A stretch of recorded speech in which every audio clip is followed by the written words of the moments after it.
Hi guys, so it is Tuesday. I don't feel very well. Today and yesterday I woke up really late, and by really late I mean 12:30, half past noon, which is not something that happens to me usually, and even waking up was really difficult. Like I had to force myself to wake up, otherwise I would have happily kept on sleeping, and I feel after waking up, I feel very weak, very fragile, febrile, very dehydrated as well, which is not a pleasant feeling at all. So I don't know what's up with me. But at the same time, I don't know if you guys can see that. When looking at my face, I feel like my face is kind of more...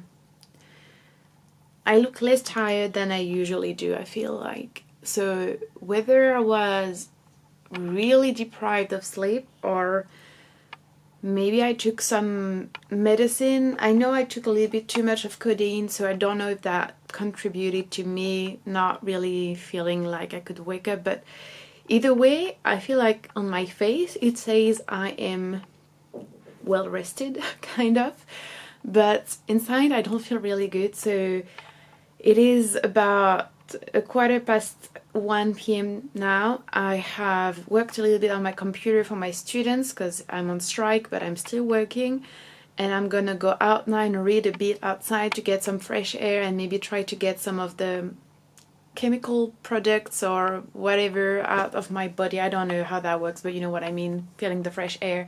So I'm gonna take you along with me, even though I don't think I'm gonna go for a walk because I feel really weak. I haven't had food since a long time because I ate at like 8 p.m. yesterday, so that's a long time without food. So yeah, we'll see how it goes, but I'm gonna film today, tomorrow, maybe the day after tomorrow, and we'll try to make a little vlog out of this. So yeah.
So I thought I would show you really quickly what I got at the organic shop. So I got this vegan chocolate with nuts inside. I feel like, I don't know, I feel in the mood. I'm in the mood for chocolate. I got this, which I've never tried before. I think it's a powder that if you mix it with sugar and some milk, it's gonna give a sort of like dessert. So it's chocolate flavored as well. We'll see. I will try it on camera maybe so you can see if that's good or not. I got the love of my life. I got two different kinds of tofu. Usually I get my tofu at the Asian supermarket. I got a Japanese or a Korean one, but I didn't feel like walking to the Asian grocery store, sorry. Okay, this one is a plain white tofu. It's a firm tofu. It's really good. It's lovely. It's amazing. You cook it with everything. So many different ways to cook tofu. Let me know if you'd be interested in a tofu 101 video sort of thing, in which I would explain to you the different kinds of tofu, the different things you could use it for, and the different ways you could cook it. I got this one, which is really good. It's a Japanese kind of style of tofu. It is already cooked and seasoned, and it's really delicious. I like throwing that with some vegetables and some rice, and it's a nice little thing. I got this, which is cheese that you can spread on bread. And then I got another love of my life. I got some tea. It's a green tea with a Russian flavor. I should restrict myself when it comes to tea, because I've had issues in my teeth recently. It stains my teeth really bad. I've had to go to the dentist twice already because of that. So I'm trying to refrain from getting black tea, and I'm allowing myself still to get green tea, but I'm limiting myself to 3 or 4 cups a day, which before was, you know, just half of what I was consuming. So yeah, that's what I got. Okay, so I'm back home. Excuse my nose, it's red because it's cold outside. I feel a bit better. I feel like the fresh air really, you know, kind of woke me a bit more. So now I have graded a few tests while I was in the park. I think I'm gonna report the marks on the, what is that called? Like the website or an app. I don't know if you have this in wherever you are watching this, but now we have in schools like a sort of app really, where you can really do anything in it. You can write about the behavior of the students, you can write about homeworks, you can add documents, you can contact the family members, you can contact other colleagues, and you're also supposed to upload or write in, I suppose, the marks for every test. So that's what I'm gonna do. I'm also gonna try and write the overall comment for the first semester for my 2 classes that I have, and I will try to do that for my 2 other classes a bit later during the week. It's super time consuming because you want to write something meaningful, something personalized. You don't want to write the same thing over and over again, and you have 2 like distinct categories. We have to write the what we have noticed, what we think of the behavior so far, and then we have the advice column, in which we have to fill in some advice, of course, as the title says. So it takes a lot of time. So I'm gonna write in the marks first of all, then I'm gonna send in the document that I need to send my students because I was not at school today because of the strike. Then I will write the appreciations or like the comments on their behaviors and results for the first semester, and then I will see how I feel, because that's gonna be not the most exciting thing. So I will put on some nice relaxing music or maybe a podcast and do that.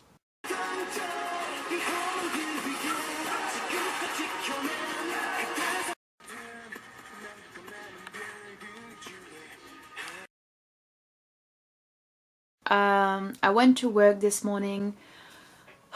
It was exhausting. I had to bike under the rain.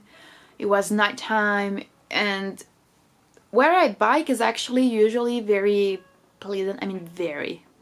It's a bit of an exaggeration. It's kind of pleasant, but when it's the morning and it's really dark and it's gloomy as hell and it's raining, it's not really nice. And it's basically just along the water, and there is no sort of wall or anything really between the water and you.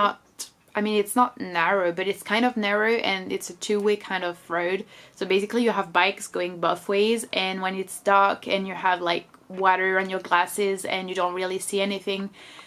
Anyway, it wasn't nice. And work was alright. I was happy to see my students again, but I have a migraine now, so you know, it's like sometimes I think, I don't know, it's whenever I stop working for a little while, it could be 2 days, it could be 2 weeks, or maybe not 2 days, but like if I stop working for a while and basically I haven't worked on Thursday, Friday, Saturday, Sunday, Monday and Tuesday, so that's like a week, I got used to silent and being at home and being peaceful and quiet. And when you're in front of a class full of students that are loud and that you need to speak really loud to be heard as well, and you're basically speaking all day, it's exhausting. And to me that's exhausting, especially exhausting, and it gives me like headaches or migraines. And yeah, so I haven't filmed a lot because it was dark anyway, so I couldn't really film on my way there. I couldn't film obviously when I was working, so I got back home now and I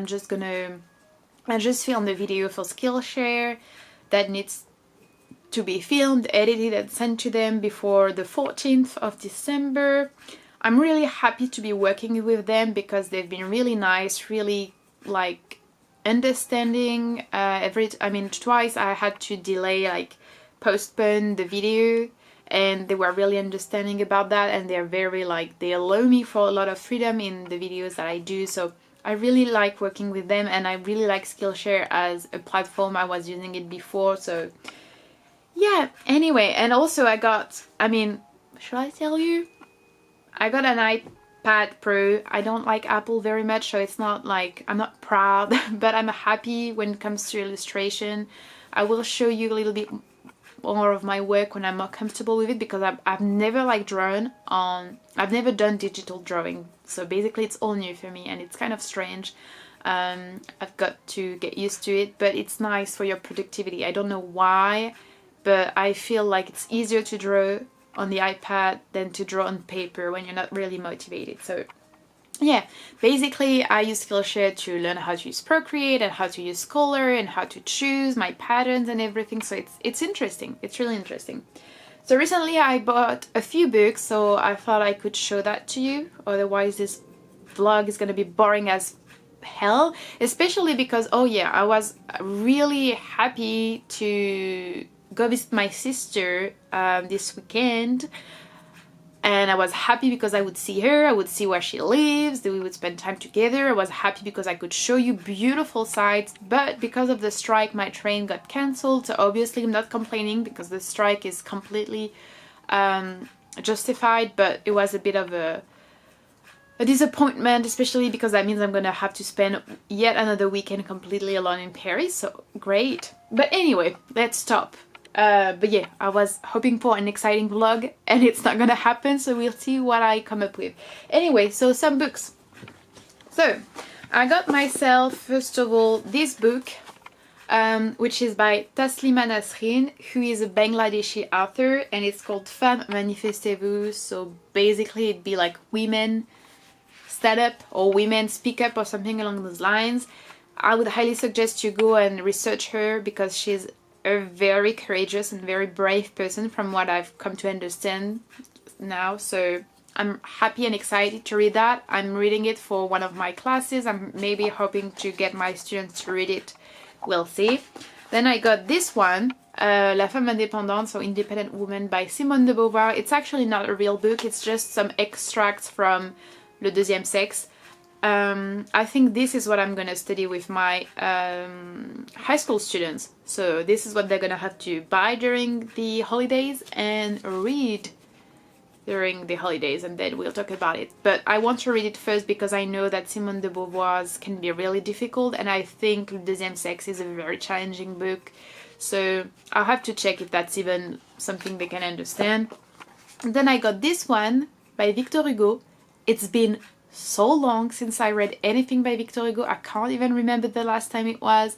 And it's Claude Gueux, so it's a very short, it's a novella really that's about death penalty, and it's also for my classes. I basically, for the last year of middle school, I have students for that year, and we're gonna study collectively together 1984 by George Orwell, and I give them the choice between 3 other books that they have to choose and read by themselves. So I gave them Kafka, à la colonie pénitentiaire, I don't know how it's translated. I gave them Claude Gueux by Victor Hugo, and I gave them, very surprisingly, Amélie Nothomb, Stupeur et Tremblement. Amélie Nothomb is a contemporary French author who writes a very, I mean, she basically publishes a book a year, so she's quite productive.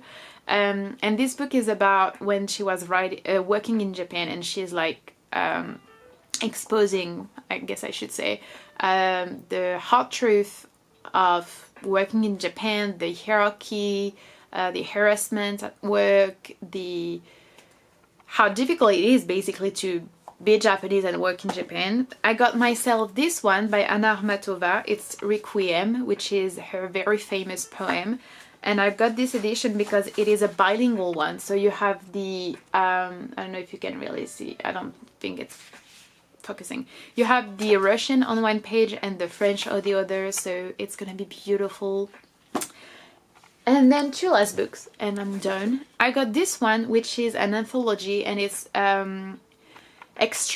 Extraordinary and Fantastic Tales of Ancient China. I don't know why, I just really wanted to discover that because Chinese literature I do not know at all. So if you're familiar with Chinese literature and if you want to recommend some books, give them to me.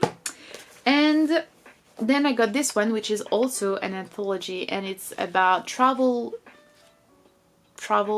tales or travel narration, travel whatever. I'm really tired. So yeah, I'm gonna stop recording now because it's 8 minutes of me talking about nothing. How boring is that? I'm sorry guys. And yeah, I'm gonna read a little bit in my bed, try not to take any codeine, and relax, and then probably edit the Skillshare video. So yeah.